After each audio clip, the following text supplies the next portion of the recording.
네, 강프로입니다. 자, 오늘 LNF 보합권에서 마감이 됐습니다. 에코프로 BM은 2% 강세를 보였고요. 퓨처엠 같은 경우에 내리기는 했는데 지금 최근에 제일 강세를 보이는 양극재 업체는 LNF가 맞습니다. 자, 근데 에코프로 BM이 오늘 상대적으로 강한 움직임을 보였었다는 건 LNF보다 단기적인 움직임에서 조금 약세를 보였기 때문이고, 무엇보다 기준이 되는 건 LNF를 지금은 보유하는 게 맞아요. 근데 최종적으로는 에코프로 BM 쪽으로 이동하는 걸 계획하에 우리가 이 종목을 보유하는 겁니다. 지금 당장에는 매도할 필요가 없어요. 왜 그러냐면요, 상대적인 비교를 해야 돼요. 자, 2차전지 업체 세 군데를 딱 꼽아봐라 그러면 에코프로 BM, LNF, 그리고 포스코 퓨처엠, 이 세 개입니다. 생산 능력 측면에서 봐도 지금 보면 에코프로 BM이 한 17만 톤 정도 되고요. 그리고 여기서 50%를 빼면 그 포스코 퓨처엠이 되고, 여기서 한 20%, 30% 정도 올리면 여기가 됩니다. 근데 LNF가 상대적으로 약한 움직임을 보였었어요. 23년도에. 그런 이유는 한 가지 내용밖에 없습니다. 자, 테슬라와의 관계, 그리고 수직 계열화가 조금 덜 된 부분. 근데 제가 계속해서 말씀드리는 게 선반영이라는 이야기를 계속 드려요. 그러면 우리가 여기서 한번 생각해 보자고요. 선반영을 시키기 위해서는 실적이나 호재거리나 그런 부분보다 가격이 먼저 반영한다는 이야기입니다. 즉, 실적이 나오기 시작하면 이미 주가는 저 위에 있거나, 아니면 실적이 박살나기 시작하면 주가는 이미 아예 그냥 낮게 깔려 있는 거죠. 우리가 하이닉스만 보더라도 알 수 있잖아요. 자, 만약에 산업 자체가 완전히 박살난다 그러면 애초에 이런 하락에 대한 선반영에서 상패까지 각오를 해야 되죠. 그렇죠? 왜? 산업이 박살나는 건 하루아침에 벌어지는 그런 일들이 아닙니다. 그쵸? 기본적으로 성장 산업이라는 건 베이스로 깔고 있대 하락까지도 선반영을 한다. 자, 제가 그 구조에 대해서 이야기를 다시 한번 드릴게요. 자, 여기 하이닉스입니다. 자, 오늘 4% 반등이 나왔는데 하이닉스의 반등 시점을 보잖아요. 그럼 정확하게 보세요. 22년 말부터입니다. 그쵸? 자, 그러면 하이닉스가 적자를 언제부터 봤는지 보겠습니다. 자, 보세요. 22년 4분기부터죠. 자, 적자를 찍기 시작하니까 주가 반등하기 시작하죠. 자, 그럼 반대로 최대 실적이 언제 나왔느냐? 21년도입니다. 12조 4천억. 고가는 언제 나왔을까요? 21년 초입니다. 근데 21년도에 최대 실적이 나온 건 어닝 서프라이즈, 그쵸? 22년 초에 나온다는 거죠. 어떻게 됐나요? 주가는 하락했다. 그리고 1년 반 동안 50% 정도의 하락 구간을 거쳐왔습니다. 그리고 나서 신고가를 가는 구간에서는 실적이 나빴다는 겁니다. 자, 그러면 우리가 여기서 한번 생각해 볼게요. LNF, 그쵸? LNF 같은 경우에는요, 상대적으로 에코프로 BM보다 낮게 평가받는 이유에 대한 내용이 이번 실적으로 모두 다 반영이 됐다는 겁니다. 여기서 이전 상장에 대한 이슈, 오케이, 좋습니다. 그쵸? 그리고 여러 가지 이슈들이 있죠. 앞으로 추가적인 수주에 대한 그 모멘텀들, 그리고 양극재가 쇼티지가 날 수밖에 없는 구조적인 문제들, 이런 부분들이 있는 거 맞거든요. 근데 이것보다 더 중요한 내용은 진짜 다시 말씀드리지만 주식시장에서 선반영을 하는 기준치고요. LNF 같은 경우에는 23년도에 안 좋았었던 게 앞서 말씀드렸었던 테슬라와의 관계에 수직 계열화가 안 된 부분, 이런 부분들도 있지만 이렇게 보셔야 돼요. 22년도에 에코프로 BM보다 안 빠졌습니다. 그쵸? 그리고 나서 회복을 하긴 했지만 성장성에서 밀렸고, 여기서 발생한 게 테슬라와의 관계 그런 거지만 기본적으로 시작 지점 자체가 에코프로 BM보다 훨씬 더 높았다. 그쵸? 그래서 에코프로 BM이 22년 초에 받았었던 조정을 지금 받고 있는 거고요. 기본적으로 양극재에 대한 전망치 자체는 변동이 없다. 개인적으로 한국에 있는 양극재 기업은 지금 내연기관 엔진 쪽에 들어가는 보쉬라고 생각을 합니다. 보쉬가 BMW보다 시가총액이 크고요. 벤츠보다도 시가총액이 큽니다. 그쵸? 이게 DI 엔진, 그쵸? 직분사 엔진에 들어가는 인젝터 때문에 그렇습니다. 자, 제가 길게 얘기 드리지 않을게요. LNF를 볼 때는, 그쵸? 기본적으로 에코프로 BM으로 옮길 계획을 하고 보자. 하지만 지금은 보유하는 게 맞다. 그쵸? 이건 왜 그럴까요? 에코프로 BM이 이쪽 양극재 시장을 한국에서는 리더 역할을 하고 있기 때문에 그렇고요. 그리고 수주량, 생산 능력 측면에서도 월등히 지금은 앞서 있습니다. 그런데 평가 자체를 먼저 많이 받고 있기 때문에 이런 부분에 대한 가격 부담으로 인해서, 그쵸? 먼저 선조정을 받은 LNF가 지금 강세를 보이고 있는 거고, 악재도 실적이 발표됨으로써 모두 다 소멸이 됐습니다. 여기서 가격 외적인 다른 부분은 전혀 고려할 게 없습니다. 그쵸? 근데 무조건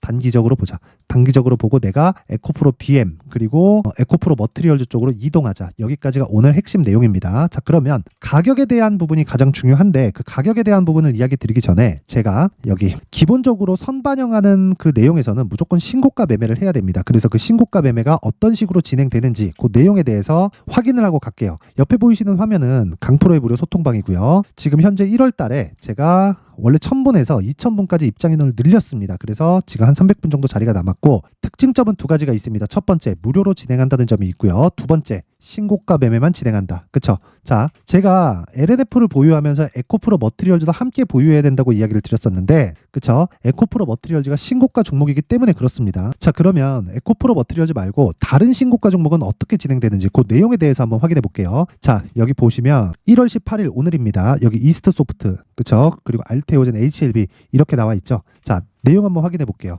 HLB. 자, 내용 보시면 오늘 7% 강세 마감이 됐고요. 그쵸? 시가 대비해서 거의 한 6%대 수익 구간에서 마감이 됐습니다. 이 종목 뭡니까? 신고가 종목이죠. 신고가 종목 뭐라 그랬어요?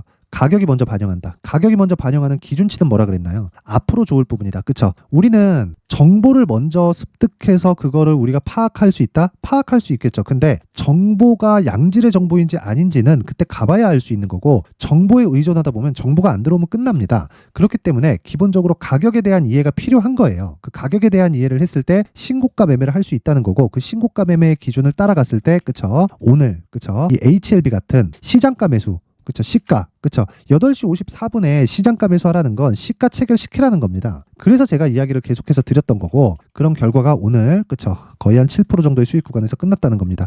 자, 그 위에 여기 1월 18일 시장가 매수, 그쵸? 시장가 매수 8시 51분, 그쵸? 내용 한번 보시면 이스트 소프트예요.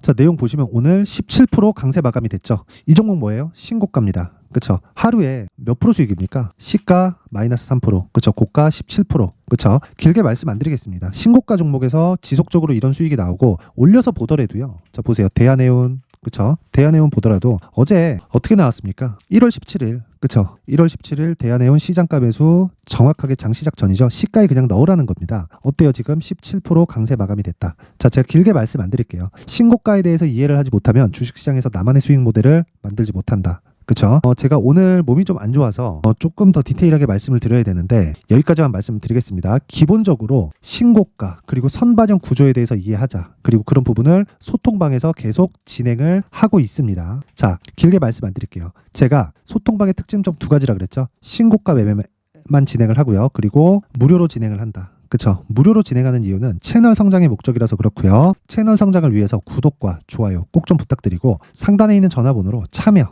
참여라고 문자를 보내주시면 제가 소통방 입장 링크를 순차적으로 공유를 해드리도록 하겠습니다. 신고가에 대해서는 무조건 이해를 하고 있어야 되고요. 내가 정말 3개월 뒤, 6개월 뒤, 1년 뒤에 변화하는 상황을 맞이하려면 신고가에 대해서는 무조건 배워두세요. 자, 그리고 신년 이벤트 하나 더 나갑니다. 자, 신고가에 대해서 제가 계속해서 강조를 드렸기 때문에 여기 신고가 검색기에 대한 부분, 그쵸? 이런 종목을 토대로 내가 계속해서 종목을 추적 관찰할 수 있는 거고, 그리고 여기 수익 모델에 대한 내용입니다. 가격대를 잡아야 되기 때문에 이 가격대를 어떻게 잡는지, 그리고 이 가격대를 토대로 내가 어떤 식으로 매매를 이어갈 수 있는지 그 내용을요 함께 준비를 해놨고, 이것도 채널 성장의 목적입니다. 자, 그래서 구독과 좋아요 꼭 좀 부탁드리고요. 상단에 있는 전화번호로 참여라고 문자를 보내주시면 제가 소통방 입장 링크, 그리고 신고가 검색기, 그리고 수익 모델에 대한 내용까지 함께 공유를 해드리도록 하겠습니다. 자, 다시 LNF로 돌아와서 보면요. 내용 간단합니다. 오늘 조정을 받았었던 건, 그쵸? 뭐 조정이라고 보기는 어렵죠. 뭐 강보합권에서 끝났으니까 시장 대비해서 어느 정도까지 이렇게 좀 약한 움직임을 보였었던 건 시장이 조정을 받는 과정에서, 그쵸?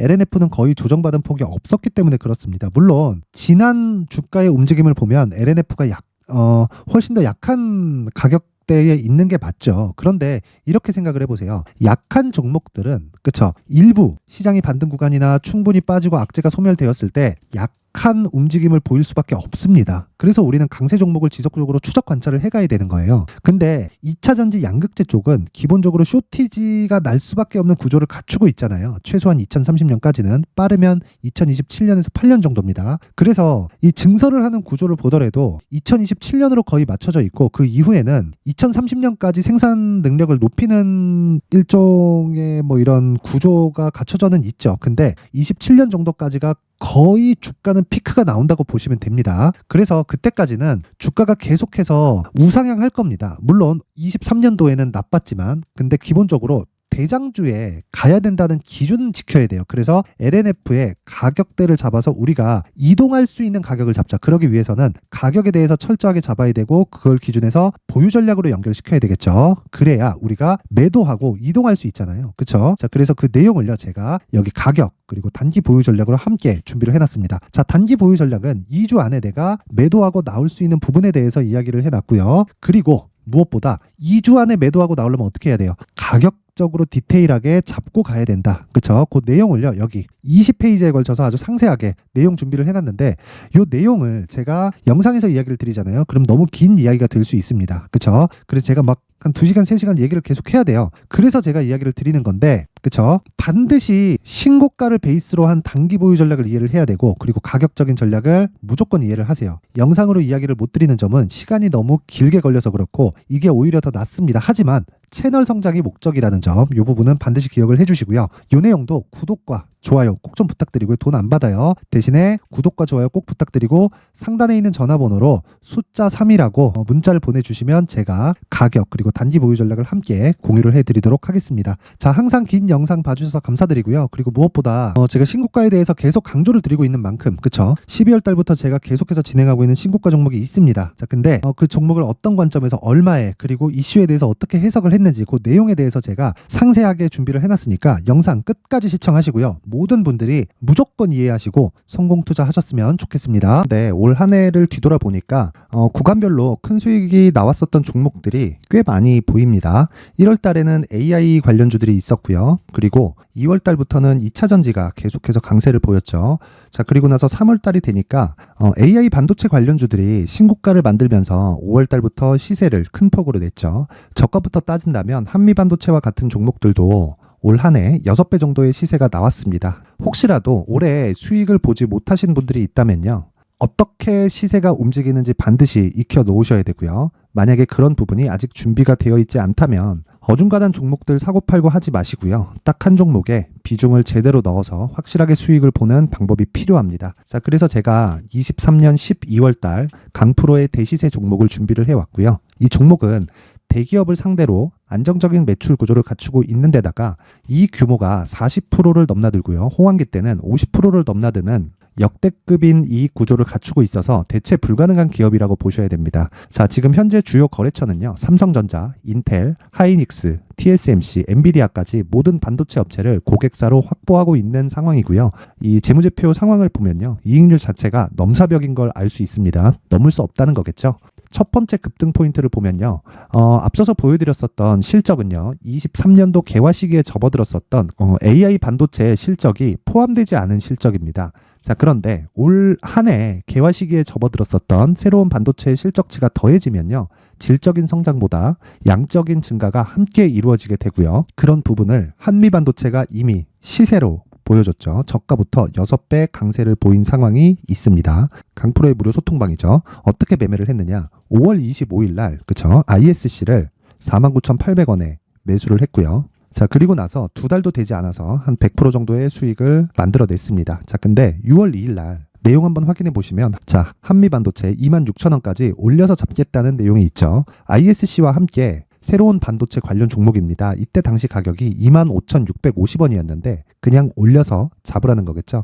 지금 현재 한미반도체 가격이 62,000원인 걸 본다면요. 항상 주가는요. 신고가 이후에 공략하는 것이 좋고, 그랬을 때 단기간에 100% 수익이 가능한 구조를 만들 수 있습니다. ISC도 그렇고 한미 반도체도 마찬가지예요. 당연히 에코프로도 마찬가지입니다. 두 번째 급등 포인트를 보면요. 자, 개인용 PC를 비롯해서 서버, 클라우드, 그리고 우리가 사용하는 스마트폰까지 기본적인 PC 구조와 동일하고요. 새로운 반도체의 구조도 동일한 구조를 갖추고 있습니다. 자, 근데 한미 반도체의 상승 이유도요. 이러한 구조가 동일하게 진행되기 때문이고 이 구조는 절대로 바뀔 수가 없습니다. 11월 달에 새로운 뉴스가 나왔습니다. 자, 온 디바이스까지 더해지면 비메모리의 사용처는 계속해서 증가할 것은 너무 당연한 이야기고요. 그런 부분을 감안했을 때 이 기업은요. 질적인 부분에 대한 성장이 아니라 양적인 증가까지 이룰 수 있는 상황이 된 겁니다. 한미반도체의 시세를 보면 아직은 굉장히 저렴한 상태를 유지하고 있고요. 세 번째 상황을 보면요.